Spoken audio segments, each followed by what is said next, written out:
welcome to Watch Me. I'm your host, Emily Galindo, and I am super excited to have you all here today. Watch Me is a place where we are proving other people wrong, and including yourself, one success story at a time. And the whole point of us being here today is to talk to real people about their real stories that help hopefully move, touch, and inspire you to understand that your story is not finished. It hasn't begun yet, and you are right in the middle. And hopefully, if you're listening to this, mean that you are exactly where you need to be to hear our amazing guest today. She has quickly become one of my favorite people in my life. She is super cool, very fun to hang out with, incredibly authentic, and she's got a whole life of stories that she's going to share with us today, and that is my new friend Kayla Rucker with CMG Financial. Thank you. Hi, Kayla. Hi. So excited to be here. I'm super thrilled. Did I just do that? Yeah, you did. Super thrilled. I'm going to make you stutter the whole time. She's making me very nervous. She's so cool that I'm feeling very nervous right now, and I don't know why, but it's because you're that cool, I think. Good. Very good. All right. So the tradition on our show is that the very first question is always, if somebody is just now listening to you for the very first time and you only get to make an impact on one person, what is the thing that you want them to hear? That they are more capable than what they think. Yeah? Yeah. How does that show up for you in your life? I have to ask myself that question every day. Every day. I mean, fear is real. So, when you think that you can't do something, you're being your biggest enemy. That's a huge barrier that you have to overcome. I mean, even down to call reluctance, right? That's fear. I hate that, by the way. I do too. It's awful. What we call the 300-pound gorilla. Yeah. For those of you who don't know, the 300-pound gorilla is the telephone. Back in the day, it was the black, right, with a cord type of telephone.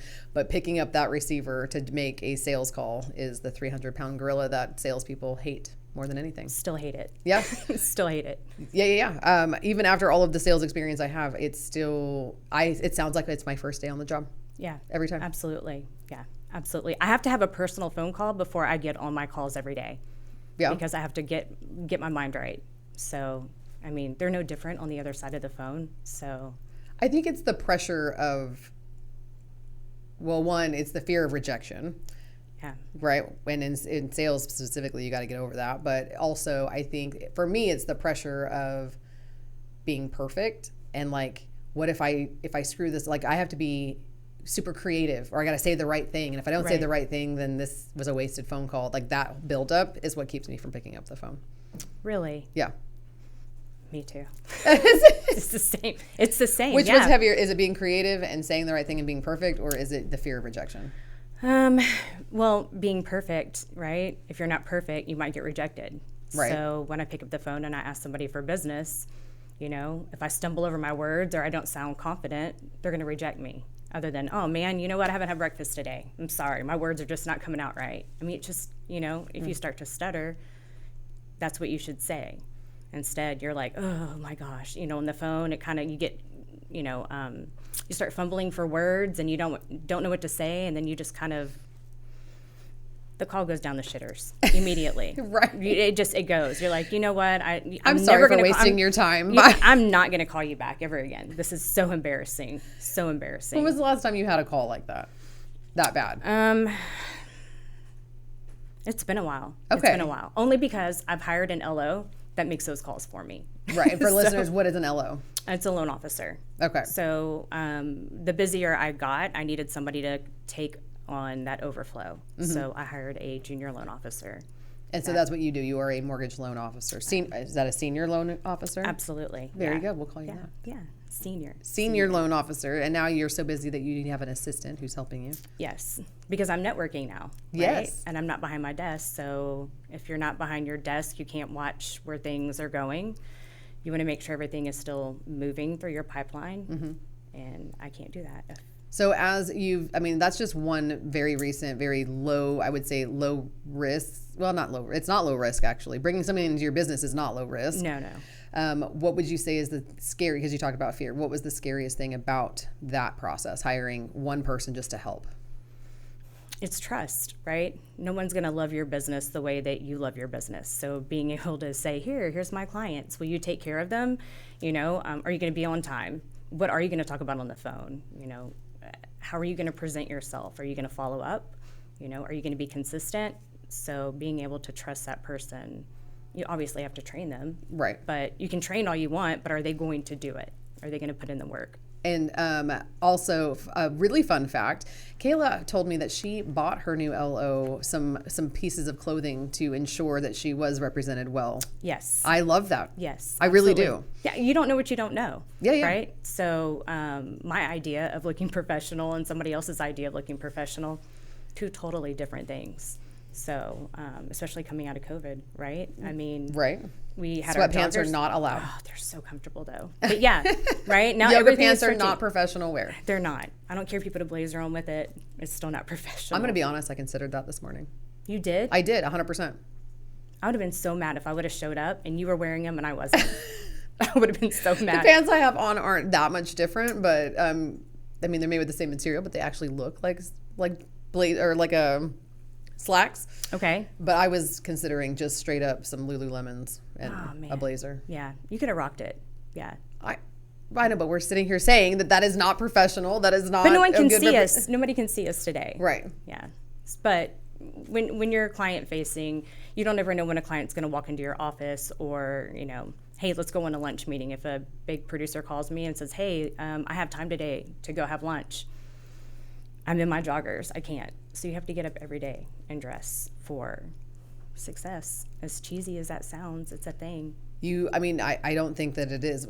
I have found, and I've talked a lot about this on the show, you know, about like the next generation and what we're seeing. And I remember back when I was a server and a bartender, right? And kids would come in with their hats on and looking like shit and looking for a job. And I'm just like, I die inside because I remember distinctly my parents telling me, you bring a pen to fill out your application. You bring your own freaking pen, right? Yeah.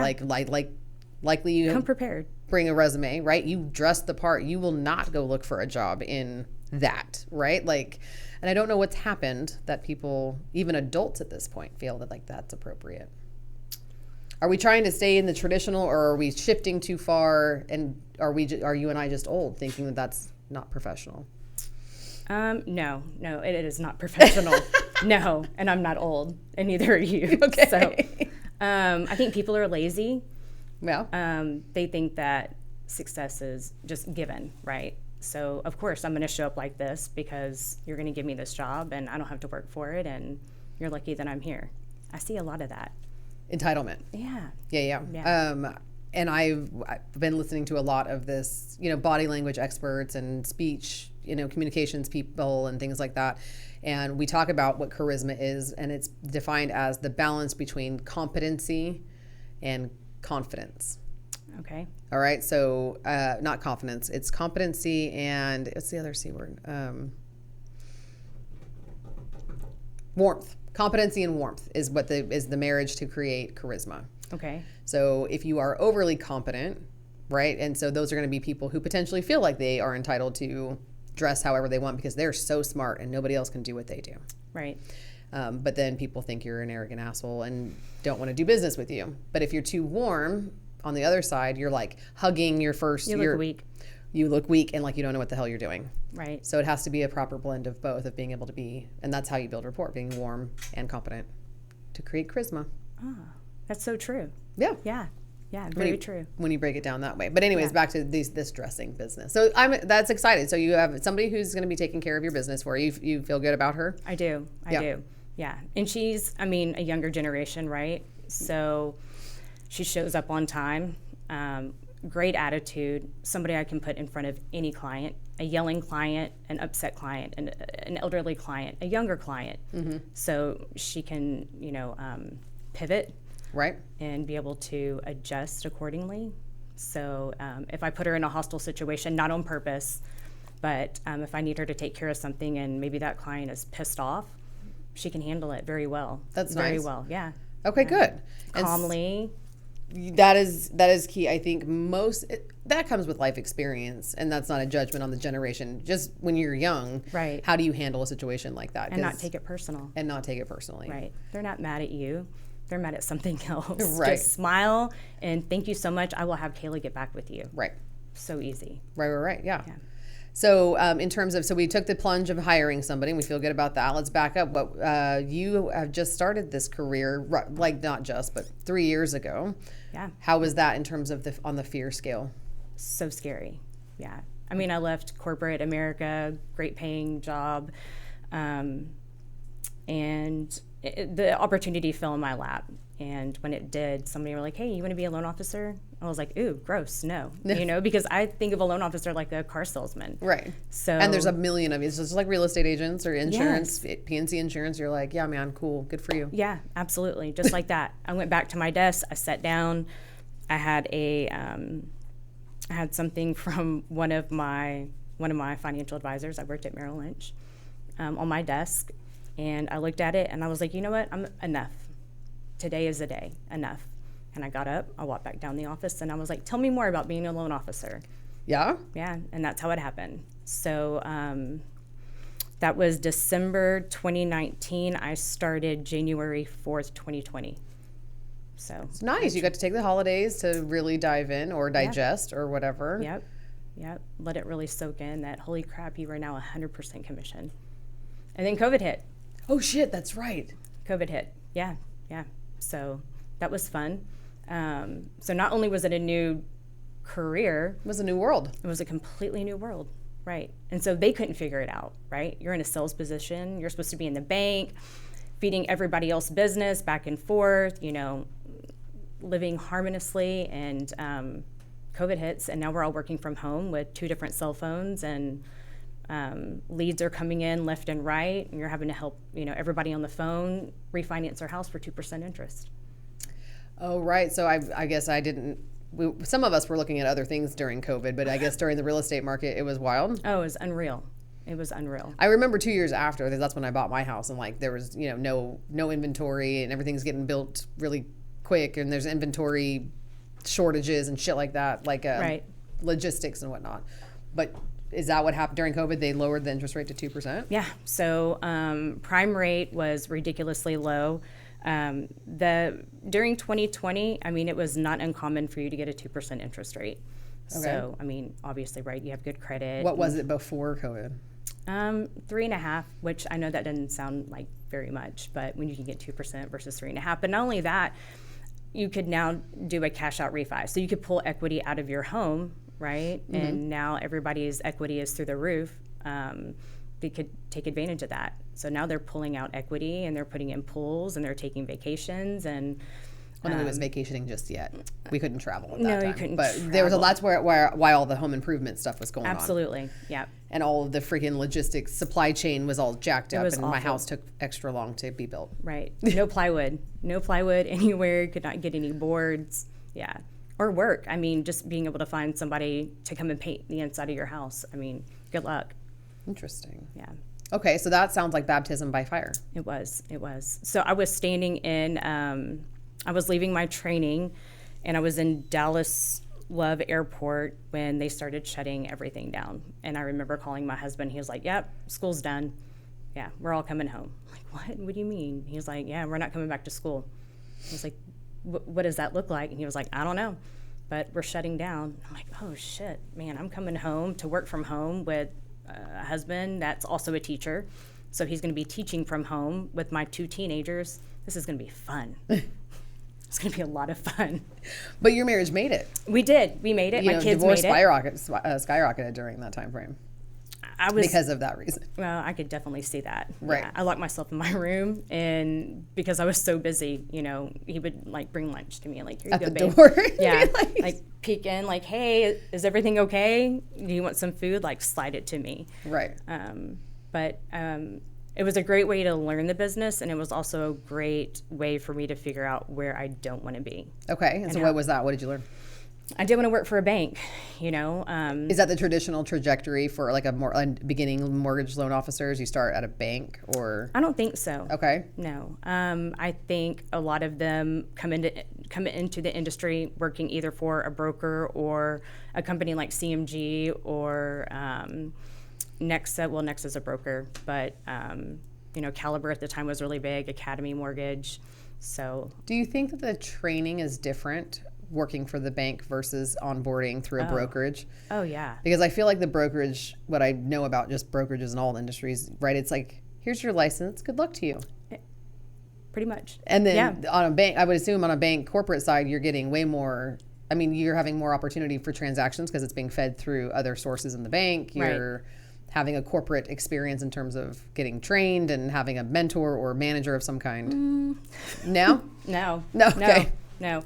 And I think, too, because of the time, during COVID, I mean, they were also dealing with. They were super busy, maybe. Yeah, absolutely. Yeah. So a lot of my stuff was reading guidelines on my own, finding out where stuff is. I had friends that were in the industry so I could call and ask questions, thank God. Okay. Because the bank used a lot of, so it's not, they have call center underwriters and processors. So getting stuff to a processor and getting an answer before the bank closes down, that doesn't work. Because realtors work after 5 p.m. Your clients look for homes after 5 p.m. Yeah, okay. So if somebody needs a pre-qualification and they need it like that, they're not going to call a bank. They're going to call a broker. They're going to call a direct lender. Yeah, okay. That makes sense. So, I mean, better customer experience with a brokerage, but as a beginner LO, maybe the bank could provide more opportunities for you. Right.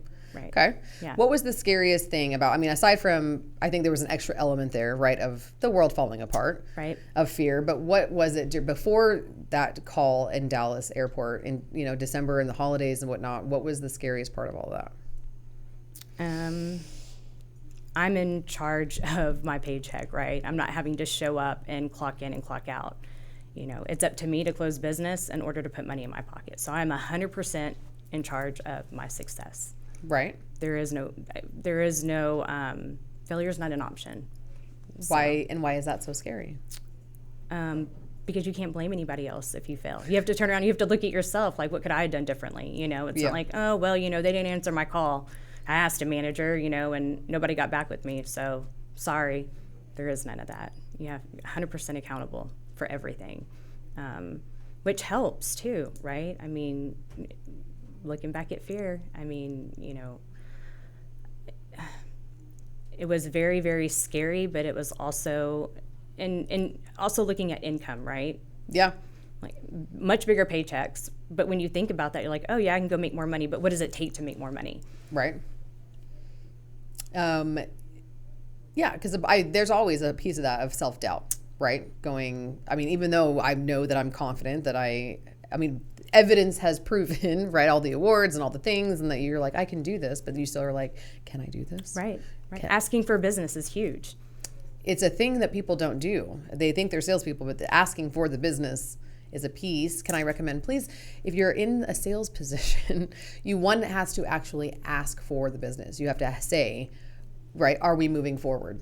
Yeah. Are you going to become a new client? Is this the right product or service for you? Like, are we partnering? Like, there has to be a question. And most people, I don't think, and when I've done a lot of sales consulting, I've seen that's the missing element. Right. People are scared. Back to the rejection. Call reluctance, right? Asking for the business on the other. I mean, people, even when we make our phone calls, just asking somebody, hey, let's go to coffee and have a cup of coffee. People are scared to do that. You're not asking them for business. You're asking them, let's go sit down and interview each other to see, do we get along? Do we even want to do business together?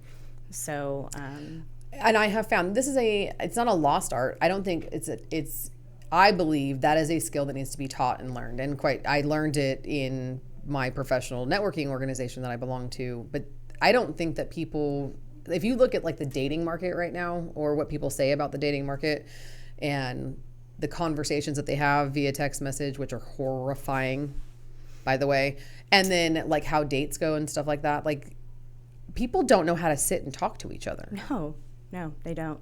I've had clients that first-time home buyers that early 20s, they don't like to pick up the phone when I call them because they get nervous. It doesn't matter how warm and loving you can be on the phone.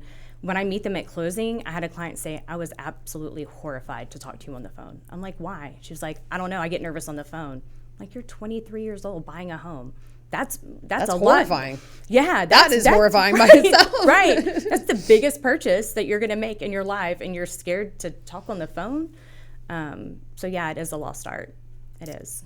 It's so sad because, and I have found as I'm out in the dating market too, that like networking, this ability to do this is just, that's all it is. It's is exactly dating. Like you said, having coffee to interview each other to see if this is even going to be a good fit. Like, isn't that a more effective use of your time to have one coffee and decide right then and there versus 17 follow-up emails, 13 likes and comments on their LinkedIn, like, and the process that we're taught on terms of being visible to then get to the end result to go, oh, I don't really like. Right. Or you don't even have the business that I need or whatever, right? Like, I don't even like you. I don't even like you. You don't even like me. Right. So it's perfect. Yeah. Yeah, I think so too. I mean, what is your time worth, right? I mean, are you going to spend time doing all the emails and the phone calls? How's it going? How's your cat? How's your dog? You know, when you can go spend $20 on a coffee and a muffin and have a friendly conversation. Yeah. And you might not ask them for business because it's not a good fit, but you might be able to make an introduction to somebody else. Like, oh my gosh, I know a person that would love to work with you. Yeah. They live in your area. That is right. Their clients would match you perfectly. Can I make an introduction?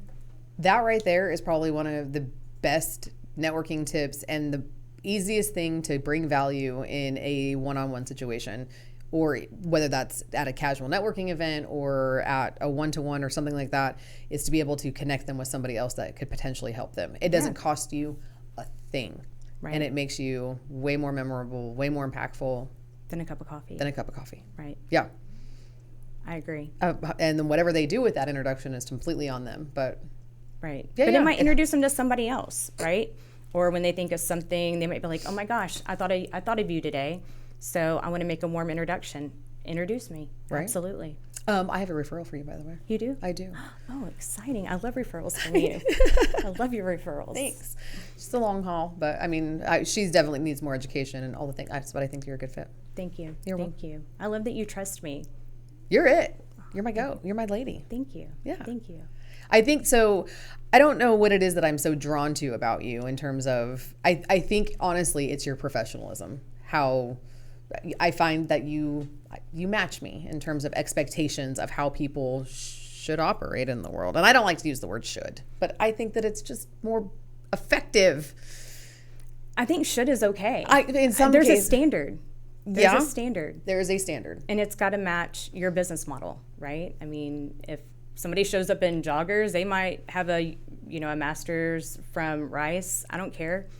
You might be really smart. I don't care.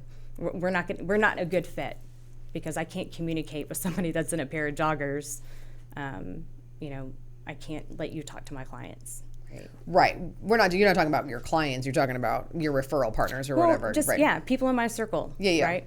So my business circle or my sphere of people, they match me. They have to. They have to, not only just on a business level, but on a personal level, because I have to trust you. Right. So. And I think that there's not enough. I talk about this in network training, that if you come to the meeting late, like, that has a reflection on who you are as a professional. If you drink too much during the meeting, or if you, like, this all adds up to how people perceive you and find you credible in your industry. And I don't think people think that it's that serious. Oh, it's so serious. Thank you. It is so serious. When you show up to a meeting late, that tells me you don't care and you don't value my time. And this is not important and you have to no time management, organizational skills whatsoever. Absolutely. But we can't talk about me being late today. Today doesn't count, okay, because she was stuck on the feeder 45 freeway in Houston for over an hour and a half because a car caught on fire. I was getting so many calls this morning that were like, don't do it. I didn't get one phone call. My friends did not call me this morning. Nobody told me. Thanks, Melissa. Yeah. Well, then now I'm an asshole because I didn't call you to tell you. You're a total asshole. I felt like that when I was like, hey, I got a call this morning. I was like, shit, I should have called her and said, but I thought you were in Montgomery and you were going to come down my way. Yeah, I didn't. I took the long way. I had to go to the office this morning. Yeah. And take care of some stuff before I got on the road. So what we were talking about, our theme for today is fear. And so what is the scariest thing you've ever done in your life?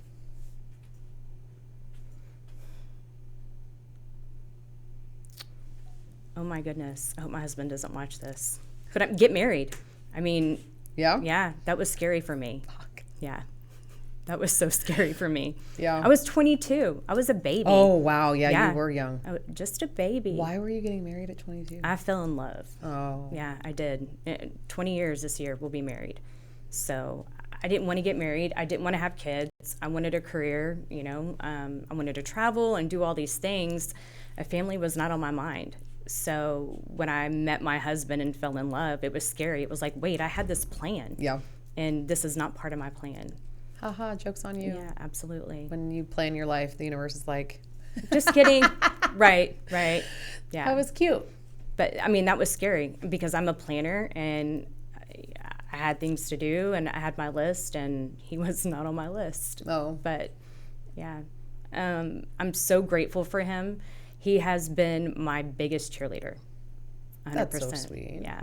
So when you got married at 22, you obviously, were you working in finance at the time? Girl, no. That's what I'm saying. Okay. What were you doing then? I was bartending. Oh, okay. Well, I was working on 6th Street part-time because then my other job was in Kerrville. So I would come back home on the weekends because I made more money bartending in Kerrville, my hometown, than I did on 6th Street because college kids are broke. They don't have any money. Facts. So, but working on 6th Street's novel and fun and all that stuff. Yeah. So, yeah. Came home for spring break. I was going to college, going to community college. And my mom wanted me to come visit, and I'm like, oh, God, okay, I'll come visit. And when I came home to visit, I met him, and that's it, really. I mean, met in March, engaged July 4th, married September, pregnant December. Jesus. That was Shit's right. No wonder you were scared. I mean, like, that's quite the truth. That is a very quick timeline of events. Very quick. Both of our families were like, holy crap. Like, especially my family, because they knew I did not want kids. Always said, She was over here living this fast life, doing all this shit, and then all of a sudden she's a homeowner, a mother, and a wife. Yeah.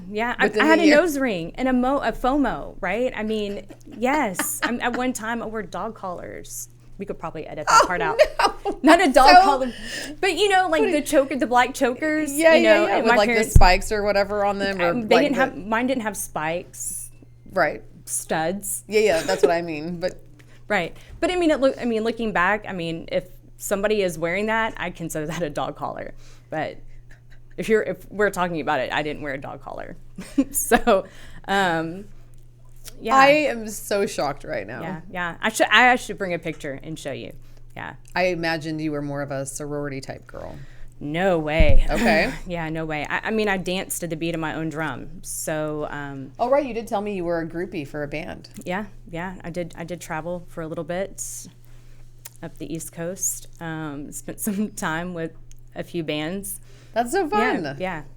I loved music, and it was a great way to travel and to see a bunch of states. I was young, 21. So. So you went from that life to a wife and a mother in like under 2 years. Yeah. That's wild. It is wild. So, and what was he doing at the time? He was actually working on the Wyo Ranch. So he was a hunting guide.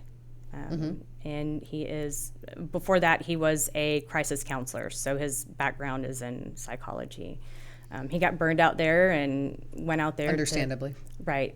He went out there. He's like, I'd like to go be with the animals now. Thank you. Absolutely. Yeah. And hang out and shoot shit. Which, I mean, it was fun for him. I mean, he got to meet people like Roger Krager and Kevin Fowler. Jingle Walker played at our wedding. So he did a bunch of hunting shows. It was fun. Ted Nugent, Dick and Mary Cabela. I drank champagne with her on their 50th wedding anniversary. So that was cool. Fun. Yeah. So, I mean, you think about a ranch and you're out there hunting, but it's much bigger than that. Yeah. So it was pretty cool. Down here, it's a whole, that's where adult money goes to play. Yeah.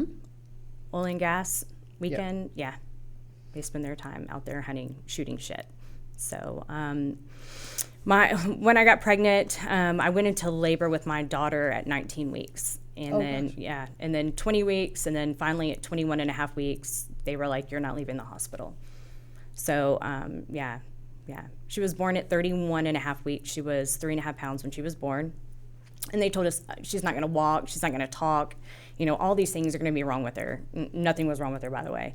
She was a feeder grower. But I wanted to be closer to family because I needed help. I'm a young mom. I'm still trying to finish school. So, and he was from the Houston area. So it made sense for us to come back here. Mm-hmm. So that's how we ended up back in this area from the ranch. Okay. Yeah. And then when did you start working?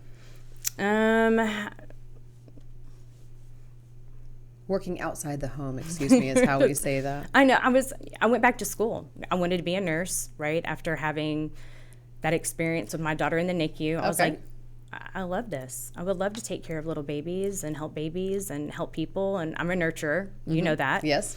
So it made sense for me to go be a nurse. Okay. And here then I am. Not doing the nursing thing. Did you finish school? I did not finish school. So I actually went to the part of my clinicals. I was leaving, you know, they give you that rah-rah speech before you go in, and it's going to be so great and wonderful, and you've made it to this part, and you're going to have to work nights and weekends and holidays. And at the time, my daughter was 3, my son was 2, they're 18 months apart. She might have been 4.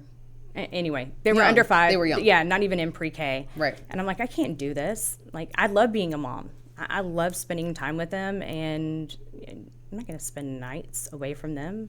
It's terrible. I'm just curious. Did you not ever hear that was a prerequisite when you went into nursing, that at some point in time you might have to work nights and weekends? Not me.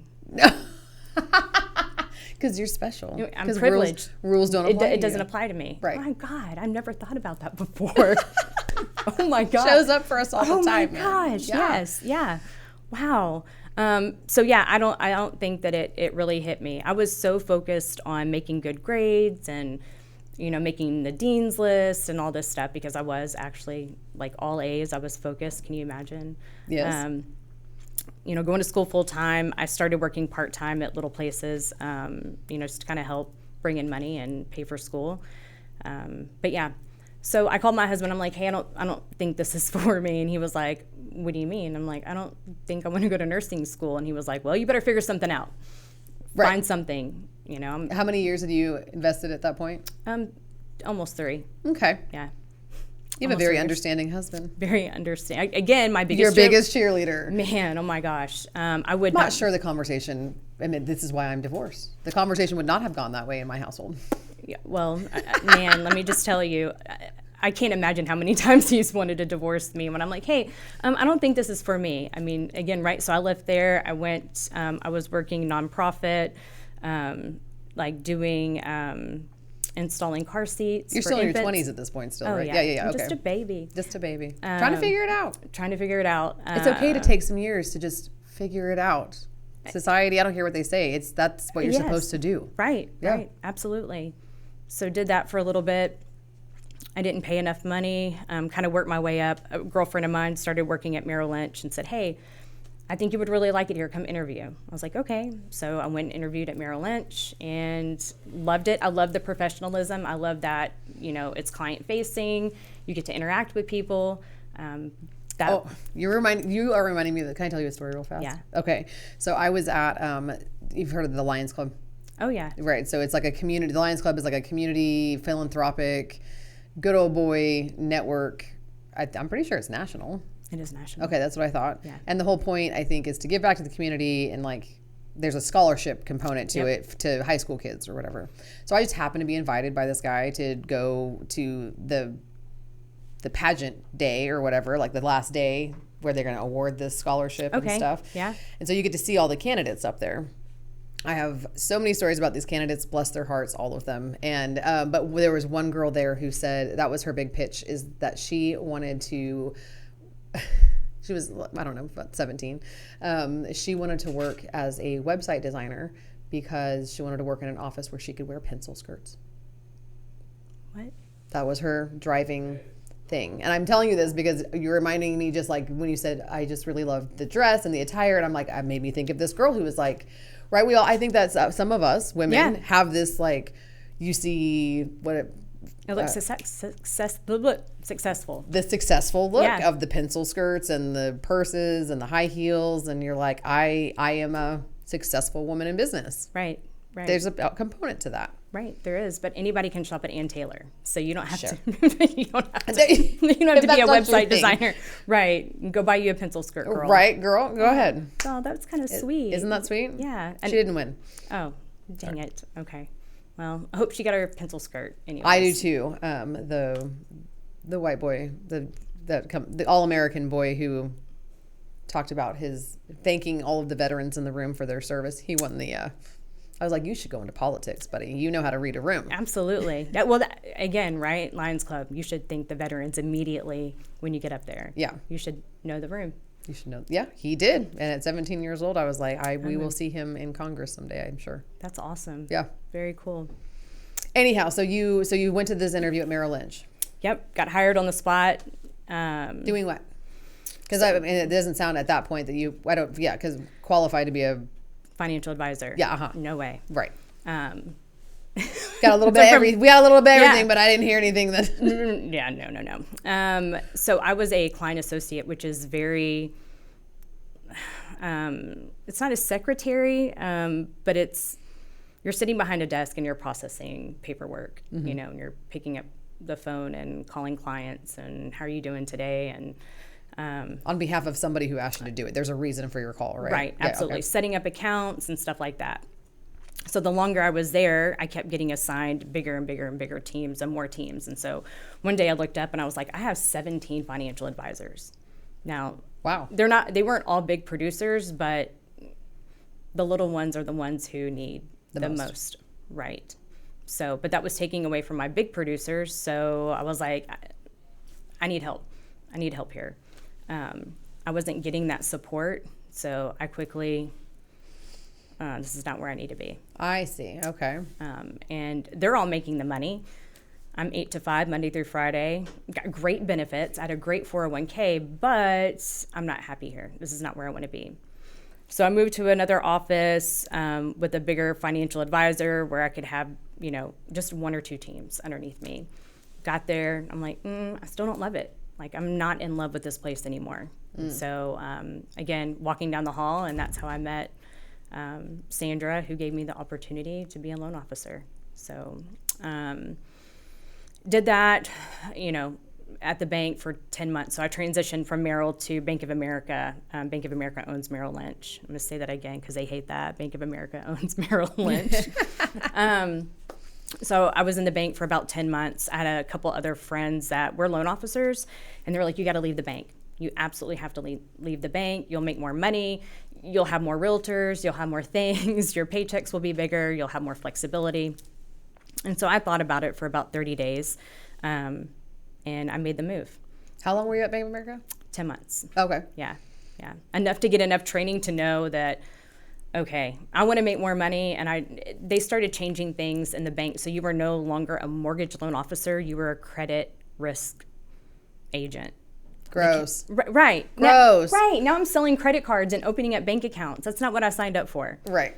No. So, I don't want to go down that hole. But right. It's not where I wanted to be. So I started at Caliber in November of 2020. Let me back up. When I put in my notice at Bank of America, my boss called to tell me this is the biggest mistake you will ever make. Mm-hmm. I cannot believe that you would leave here during COVID when the market is such shit right now that you would do that to your family. Why would you do that? You're making the biggest mistake. Mm. And did you say, fucking watch me? Absolutely. I wish you the best. Yep. I wanted to send him my first W-2, but I did not. My husband would not let me. That's a little tacky. Like, damn it. But yeah. I don't know if it's too tacky. I mean, but it's so, and I think this applies to school. I mean, leadership in any capacity, but it takes one person to ruin, a perfectly good.